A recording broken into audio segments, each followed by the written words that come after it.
Olá, boa noite. Meu nome é Aldir Salles. Estamos começando a edição de hoje do Jogo Jogado, onde a gente faz análises da política de Campos e da região. Hoje, o assunto vai ser a foz do Rio Paraíba do Sul, mas não como na semana passada, como a gente falou, de enchentes, de problemas de alagamentos, mas da política de São João da Barra, de São Francisco de Itabapoana, mais especificamente, mas sem também deixar de falar de Campos. Comigo hoje estão aqui Arnaldo Neto, jornalista da Folha da Manhã, e Thiago Henriques, jornalista também lá de São João da Barra. E vamos começar falando de Campos, né, Arnaldo? A gente teve na edição de domingo da Folha da Manhã a entrevista dos deputados federais Marcão Gomes e Vladimir Garotinho, que é pré-candidato a prefeito de Campos. Marcão disse que não é. Reacendendo, esquentando novamente a polêmica do restaurante popular que voltou à tona no final da semana passada, né? Na sexta-feira, na verdade, na entrevista do Rodrigo ao Folha no Ar, né, da última sexta-feira. Na verdade, o próprio Vladimir fala que não é candidato na entrevista, né? Ele diz que não é candidato na eleição desse ano, embora está muito claro que o grupo de Garotinho só tem um nome. Até sobre isso, né, é curioso, porque na festa de Santa Amaro ele falou que ia decidir só depois do julgamento dos royalties, né, no STF, e agora ele fala que a pressão popular está muito grande. E ele diz que todas as pesquisas ele aparece como líder. É bom lembrar que nós já estamos no período eleitoral, e no período eleitoral a gente não pode divulgar pesquisa sem registro, né? Então ele não tem pesquisa registrada, pelo menos por enquanto, não vi. O que tiver são pesquisas internas, que não podem ser divulgadas. Mas o interessante nessa entrevista é que hoje o Congresso volta, né? Foi o fim do recesso do Congresso Nacional, já tivemos sessão agora à tarde, e Campos vai ter 2 representantes na Câmara Federal. O Marcão tomou posse no final do ano passado, já estava ali entrando no recesso, então ele acabou efetivamente entrando agora, né? Ele vai começar o mandato efetivamente na Câmara, agora ele disse que já estava trabalhando, buscando emenda, buscando apoio, ele só vai efetivamente trabalhar como deputado a partir de agora. Então, é quando começa o mandato. E Vladimir já está lá há um ano. E Vladimir disse que se colocou à disposição, que eles conversaram, apesar das diferenças ideológicas, das divergências dos dois sendo adversários aqui em Campos. Que é curioso que nas pautas de Brasília, os dois dão uma tônica ali de união, de pautas em conjunto, né? Você tem reforma tributária, você tem reforma administrativa, você tem a questão dos royalties, que é mais importante aqui para a nossa região do momento. Mas quando o assunto vem para Campos, o negócio começa a pegar mais fogo, né? É aquela história, eles são adversários, né? A gente até colocou na pergunta que seriam adversários, algo meio que na condicional, né? Mas não, eles são adversários políticos em Campos. O embate, inclusive, na eleição, né, Thiago, foi entre os dois, para quem seria o mais votado em Campos. Acabou que o Vladimir foi o mais votado em Campos, uma diferença de cerca de 1.000 votos, se não me falha a memória, né, para Marcão, e no geral o Marcão foi mais votado do Vladimir, mas por questões de legenda, o Marcão ficou como suplente. O PSL fez 12 deputados. Exatamente. E acabou com a legenda. A legenda do PR, na época PR, hoje PL, né? Que era a legenda do Marcão. O Marcão ficou fora por causa dessa questão de legenda. Fez 2 deputados, se não me engano, a Soraya e o Altineu. Soraya e o Altineu. O Altineu sai para ser secretário estadual de Meio Ambiente. É de Ambiente, é pasta, né? Aqui no Meio Ambiente, é Ambiente. E o Marcão herda essa cadeira. Agora, interessante, Thiago, que Campos, tendo 2 representantes, apesar de serem antagônicos, a gente, de polarização, uma coisa mais antagônica, é interessante para a cidade ter 2 pessoas que possam lutar por isso. Sim, primeiro que é um privilégio no município do interior, né, ter 2 representantes na Câmara Federal. Né? Campos hoje tem um leque de pré-candidatos a prefeito, e eu acho que muito vai definir também após a votação no Congresso dos royalties. Porque é interessante ver que o município, o Estado, né, de uma maneira geral, teoricamente à beira de uma falência, caso aconteça a votação que seja desfavorável para a região, e aí você tem muitos candidatos a prefeito. E eu acho que a pauta dos 2 tem que ser a união, porque o município, o Estado, de uma maneira geral, necessita desse, já que a gente tem 2 deputados, né, da região na Câmara, por que não unir mais e poder trazer benefícios para os municípios da região? Você acha, Thiago, que esses últimos anos, né, eleitorais foram muito marcados, em São João da Barra sempre foi assim, mas aqui também em Campos, por disputas muito acirradas, com os ânimos muito exaltados. Óbvio, deve se repetir um pouco disso, né, nesse ano, mas você acha que a população, de uma forma geral, tem cobrado mais efetivamente ações do que apenas palavras dos políticos ou frases de efeitos? Você acha que não? A população, eu acho que ela ficou mais intolerante à omissão dos políticos, né? Com a questão das redes sociais, principalmente, que foi um fator determinante nas últimas eleições, tanto municipal quanto nacional. Federal, nacional. As pessoas começaram a expor mais as opiniões. Só que eu acredito que falta um pouco mais de ação da população. Eu acho que é o que você falou. Ainda, para mim, está muito no âmbito da cobrança virtual, né? E não muito da cobrança não de uma ação de uma forma mais, como é que eu vou dizer? Mais efetiva, né? Está muito ainda no campo das ideias, né? Tudo vai para a rede social reclamar, mas não tem ainda. E eu acho que a próxima eleição vai ser um pouco disso também, né? A próxima eleição talvez seja uma tendência, de uma maneira geral, né? A internet vai ditar um pouco o ponto das eleições, assim. E sobretudo essa questão de rede social, o Aldir falou sobre a eleição municipal, mais do que a eleição de 2018 não se foi usado. E não tem volta, né? É uma coisa que não tem volta. Tem o lado A e o lado B da campanha, tem campanha para desconstruir o opositor, e tem a troca e são esses discursos, né? Por exemplo, voltando à entrevista do Marcão e do Vladimir, eu lembro da entrevista do Rodrigo Bacelar na sexta-feira, que reacendeu a polêmica com relação ao restaurante popular de Campos. O Rodrigo revelou que o Estado vai reabrir o restaurante popular com a gestão somente do Estado, enquanto o município queria uma parceria para que fosse reaberto com os dois, o que seria até, na visão do próprio Rodrigo, deputado estadual Rodrigo Bacelar, o que seria melhor para os dois, já que, como o Thiago colocou aqui mais cedo, tanto o Estado quanto o município passam por problemas financeiros. Por dificuldades financeiras. Então, se você pode dividir a conta, por que arcar sozinho com isso? Só que, de um lado, vem o grupo do governo Rafael Diniz, do qual o Marcão faz parte, e coloca isso na conta do Vladimir, que seria e o Vladimir fala isso, o Marcão fala isso na entrevista, que seria um projeto pessoal do Vladimir, para tentar colher os louros dessa questão da reabertura do restaurante popular. E, por outro lado, o Vladimir reagiu até forte, né?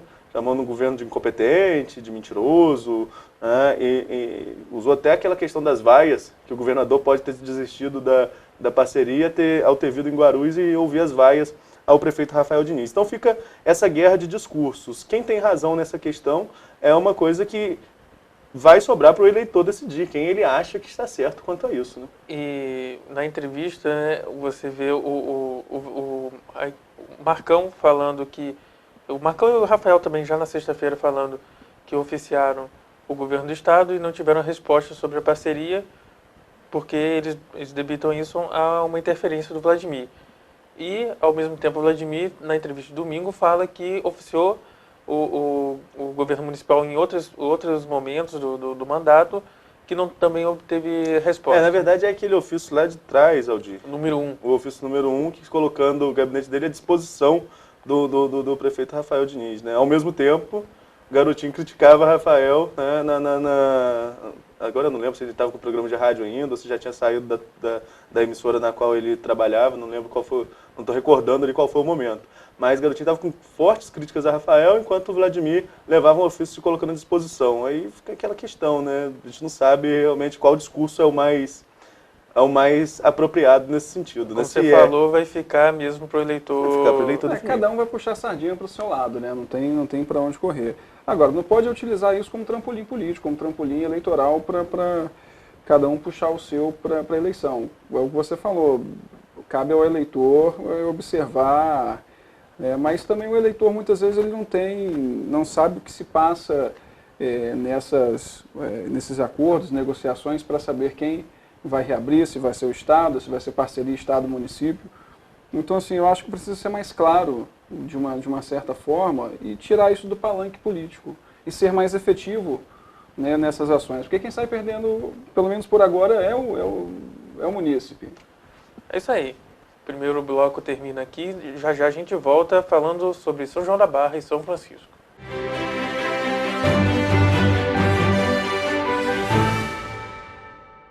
No aniversário de Campos, um presente pra você. Folha FM 98,3. Chegamos trazendo conteúdo de primeira. Jornalismo, música e muito mais. Do jeito que a Folha faz. Nova rádio Folha FM 98,3. Lançamento dia 28 de março. Sintonize, compartilhe. Folha FM. A rádio que toca você.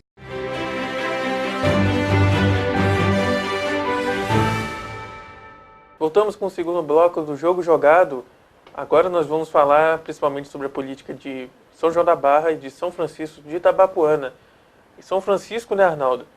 Tem a situação do pré-candidato Marcelo Garcia, né, que foi candidato na última eleição, e ele tinha alguns impedimentos na justiça, mas como que está a situação dele agora, né? Bem, o Marcelo, ele, como você colocou, ele foi candidato em 2016. Na minha opinião, e até coloquei isso aqui no último Jogo Jogado, conversando com o Edmundo, foi ele que definiu a eleição. Uma eleição muito apertada entre o então prefeito Pedrinho Schereni e a Francimara, hoje prefeito. A eleição ali foi cento e poucos votos de diferença, se não me falha a memória, 116 votos de diferença, uma eleição bem apertada. E o Marcelo era aliado do Pedrinho Schereni, mas se lançou candidato na terceira via e acabou aí favorecendo a candidatura da Francimara. Hoje, ele e Pedrinho se reaproximaram. Pedrinho está inelegível, teve as contas julgadas e reprovadas, as contas de 2016, está inelegível. Já tentou vários recursos na justiça e não conseguiu reverter essa condenação. A Câmara já julgou as contas e reprovou as contas, não só o parecer do TCE, como também o julgamento da Câmara. Então, ele está fora do jogo. Aí vem a incógnita. Quem será o candidato do Grupo Schereni? Que é bom a gente destacar que a política de São Francisco vem há alguns anos nessa polarização entre a família Schereni e a família Barbosa Lemos. Então, quem será o candidato da família Schereni? Tem, dentro do grupo do próprio Pedrinho, existe ali uma boa parte de ressentidos com o Marcelo Garcia. Marcelo, por ele ter sido candidato em 2016 e acreditar, como eu coloquei aqui também, que o Pedrinho perdeu porque o Marcelo foi candidato. Então tem um grupo de ressentidos. E, por outro lado, tem o José Renato, que é cunhado do Pedrinho Schereni, e que tem interesse em ser candidato também. Então, ali o grupo do Pedrinho Schereni deve definir por ali, entre esses dois nomes, ou entre Marcelo ou entre o José Renato. E, do outro lado, o prefeito Francimara, naturalmente, é candidata à reeleição. É uma candidatura natural, embora ela não tenha se posicionado ainda com relação a isso, mas é um posicionamento natural. Agora, o que é muito interessante lá foi o que eu falei há pouco, né, Tiago? Essa polarização de duas famílias na alternância de poder, né? Desde que o município foi emancipado, que foi agora em 95, 94, 95. O que acontece em São João da Barra, no caso, né? Você tem a família da Waire e o grupo da atual prefeita que vem disputando essas últimas eleições, tirando o Neco, né? Mas que teve o apoio da família da Waire. Perdão, tu falo da última eleição agora contra 16, a Carla. Né? Não, até que 16 a família da Waire meio que se afastou, né? Ficou neutra na campanha. Faltou também ali um posicionamento de um deputado de mandato numa eleição onde ele tem domicílio eleitoral? Na verdade, essa cobrança é feita ao Bruno, né, ao deputado, né, há muitos anos. Né? A mesma crítica que se faz ao Caio em Campos, que ele só aparece em época de eleição, acontece com o Bruno em São João. E essa cobrança é feita até por parte do grupo, boa parte do grupo do Bruno lá. Né? O Bruno, ele não fala que é candidato, não se manifesta, não se posiciona, mas também não indica, não consegue definir, pelo menos do lado da oposição, quem seria o pré-candidato, né, nessa eleição agora. Né? E, falar nisso, a oposição em São João da Barra ainda está muito confusa nesse sentido. Você tem pessoas com vontade de ser prefeitos, né, pré-candidatos, mas você não tem uma aliança, como por exemplo em São Francisco, que o Pedrinho pode sentar com o Marcelo, com o Zé Renato, para poder definir. E aí eles falam isso, né? Todo mundo é oposição. Então se todo mundo é oposição, vamos unir em prol de um só objetivo.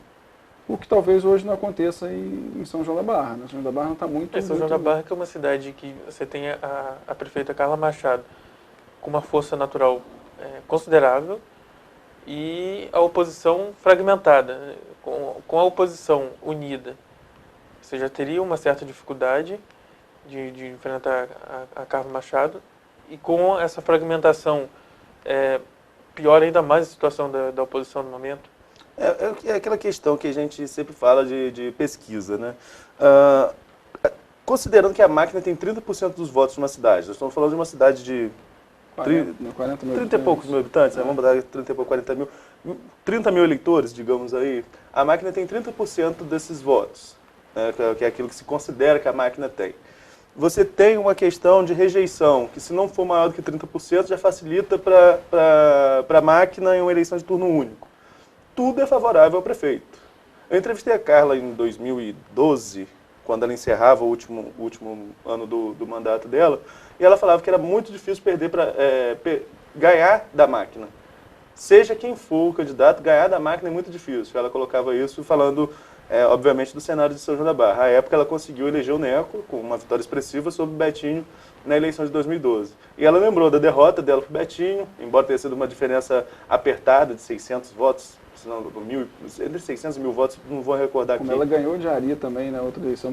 É uma eleição muito apertada também, porque a Ari tinha um apoio da máquina, o Ari Pessani, o empresário Ari Pessani, que era apoiado pelo Betinho.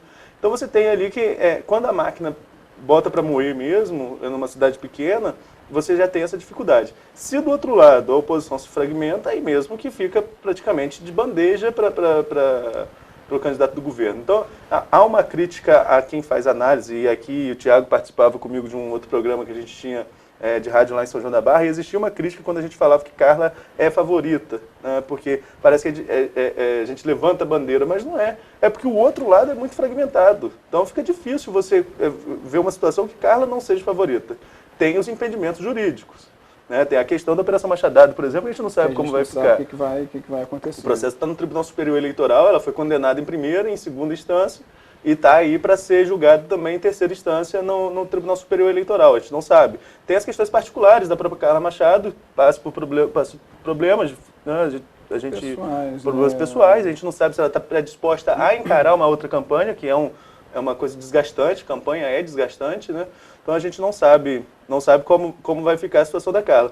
Embora seja a Carla candidata ou seja alguém indicado por ela, sai como franco favorito, enquanto a oposição está totalmente, na minha opinião, né? Isso não estou dizendo aqui que é a verdade. Não, eu concordo. O que eu tenho achado estranho é que o cenário político em São João já era para começar a esquentar já um ano antes da eleição e até agora está tudo muito morno. Sim. A gente não sabe se estão esperando alguma definição, tanto jurídica quanto pessoal, da Carla em ser candidata.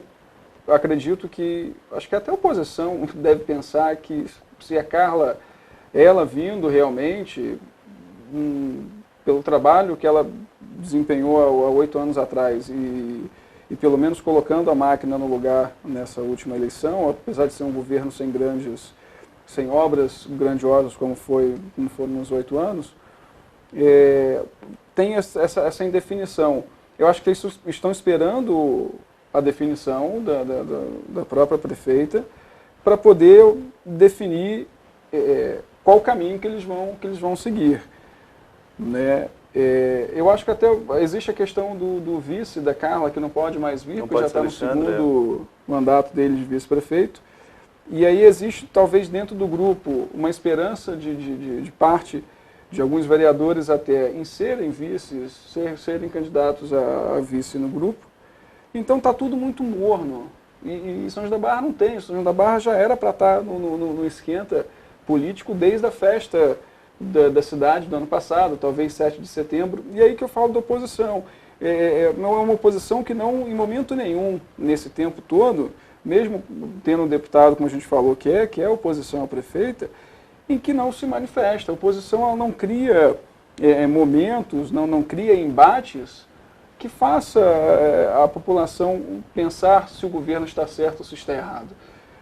Né? Então está tudo muito ainda parado. E aí, com a oposição fragmentada, da maneira que está hoje, eu acho que dificilmente vai ter alguma chance na próxima eleição. E quando a gente fala de oposição fragmentada, Aldir, para você que não acompanha tanto quanto a gente que está lá, são mais de 10 candidatos. Numa cidade, pré-candidatos, ninguém é candidato ainda. São mais de 10 pré-candidatos numa cidade com 30 mil eleitores. É difícil você colocar esse povo. Claro que tem composição para ser feita, tem conversa para ser feita ainda, nada está definido. Agora, tem um ponto que eu acho, e aqui eu posso falar alguns pré-candidatos que têm despontado, que o vereador Frank Areias, o radialista Emilson Amaral, professor e advogado Juliano Rangel, os empresários René Márcio Nogueira. e Márcio Nogueira, René Fernandes, Márcio Nogueira, são os nomes que têm despontado. Tem outros nomes nessa, mas são nomes que já estão ali há mais tempo tentando emplacar. Agora, tem uma outra questão aí também que eu vejo que o pessoal está aguardando. É a questão partidária. Porque nessa articulação Carla joga muito bem, de tirar partido por cima, de fechar a composição por cima. Então tem muita gente também que não quer colocar agora quem é. Tem essa questão. Quem é realmente pré-candidato, qual partido está, podendo chegar lá na frente e perder o partido.